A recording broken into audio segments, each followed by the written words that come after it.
जैसे कन्याकुमारी से यात्रा चली, उसी स्वरूप में, उसी उत्साह में यहाँ पर भी जो है बड़े पैमाने पे लोगों ने मध्य प्रदेश की सीमा पे हमारा स्वागत किया।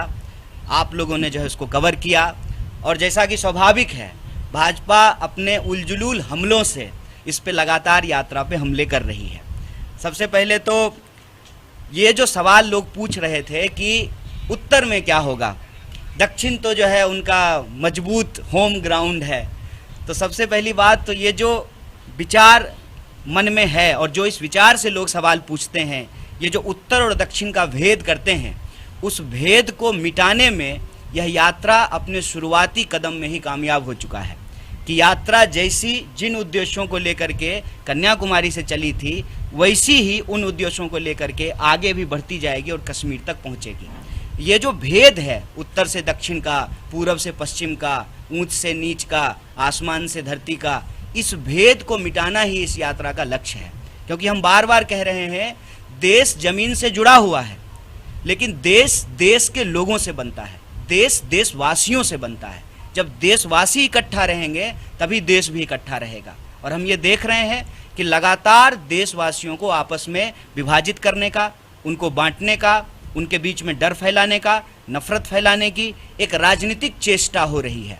और इसी राजनीतिक चेष्टा के खिलाफ, क्योंकि हमारी ये समझदारी है कि जब हम एकजुट रहेंगे तो हम अपने बुनियादी सवालों पे बात करेंगे, रोजी रोजगार की बात करेंगे, काम की बात करेंगे, प्रगति की बात करेंगे, विकास की बात करेंगे।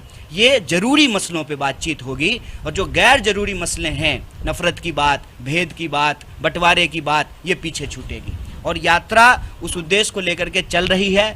और जैसा पहले दिन से यात्रा पे भाजपा हमला कर रही है, कभी राहुल जी के जूते के फीते पर, कभी जो है राहुल जी के टी शर्ट पर, कभी जो है राहुल जी के साथ जो महिलाएं चलती हैं उनका हाथ पकड़ करके क्यों चल रहे हैं। अरे भाई, क्यों नहीं चलेंगे?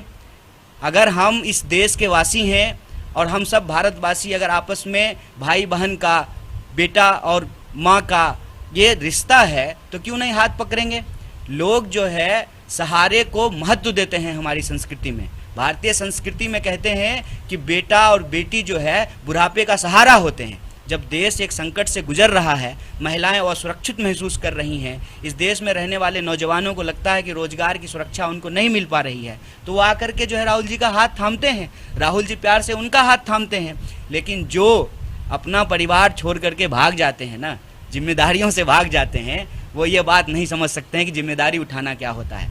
अभी मैं देख रहा हूँ हाल के दिनों में एक हमला और हुआ है राहुल जी की दाढ़ी पे, और एक जो है मुख्यमंत्री ने कहा कि राहुल जी की दाढ़ी जो है वो किसी बाहर के नेता का नाम ले रहे थे, आई डोंट नो। तो मैं ये कहता हूँ कि हमारे नेता दाढ़ी कैसे रखें, इसकी चिंता आप छोड़ दीजिए। आप ये बताइए कि देश के लोग गाड़ी कैसे रखें। जब 100 रुपये लीटर पेट्रोल बिकेगा तो गाड़ी कैसे रखेंगे? प्रधानमंत्री जाकर के कहते हैं चुनावी रैलियों में कि मैं गाली खाता हूँ। महोदय, जनाब, आप गाली खाते हैं, आप बताएं कि हम थाली में क्या खाएं। जब दाल 200 रुपये किलो बिकेगी और जो है लोगों को नींबू 200 रुपये किलो खरीदना पड़ेगा, तो आप तो गाली से पेट भर लेंगे। देश के जो लोग हैं वो थाली में क्या रखें, इस सवाल का आप जवाब दें। बार बार जो है बुनियादी सवालों को गुमराह करने की कोशिश की जाती है। अभी मध्य प्रदेश जब यात्रा आई है तो शिवराज जी बयान दे रहे हैं, उनके मंत्री बयान दे रहे हैं, तो मुझे उनका एक पुराना बयान याद आ गया। मैं वाशिंगटन नहीं गया हूँ, मेरे पास पासपोर्ट नहीं है, लेकिन अगर मध्य प्रदेश की ये सड़कें, बुरहानपुर से हम चल रहे हैं, अगर ये वाशिंगटन की सड़क है तो बहुत घटिया है। इतना घटिया है कि आपको अलग से पाउडर लगाने की ज़रूरत नहीं है, धूल से जो है पूरा मेकअप हो जाएगा आपका। इतनी खराब सड़कें, और आप लोगों की स्थिति देखिए, लोग जो है गरीबी में जीने को विवश हैं। आदिवासियों से जो है उनका हक और अधिकार छीना जा रहा है, नौजवानों के पास रोजगार नहीं है, किसान आत्महत्या करने को विवश हैं।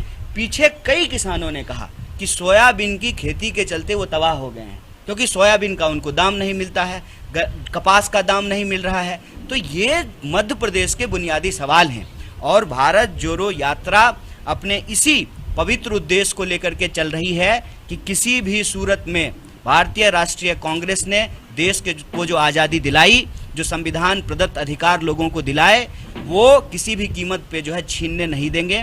देश में नफरत नहीं फैलेगा, हम एकजुट रहेंगे और एकजुट देश की प्रगति रोजी रोटी कपड़ा मकान शिक्षा स्वास्थ्य सड़क बिजली पानी के सवाल पे होती है। इस सवाल पे सरकार की जवाबदेही तय की जाएगी। और इस यात्रा की एक खास बात है कि हम अपने मन की बात नहीं सुना रहे हैं। ये हमारी पार्टी और हमारे नेता का कैरियर का सवाल नहीं है। इस देश के अंदर 45 साल में जब सबसे ज़्यादा बेरोजगारी है तो उन नौजवानों के कैरियर का सवाल है। इसीलिए यह यात्रा जब कन्याकुमारी से चली थी तो ये भारतीय राष्ट्रीय कांग्रेस के लिए उत्सव था। अब जब यह यात्रा 2000 किलोमीटर से ज़्यादा चल चुकी है और हम सतपुरा की पहाड़ी की उस तरफ से सतपुरा की पहाड़ी के इस तरफ आ चुके हैं, तब ये यात्रा उत्सव से महोत्सव बन चुका है।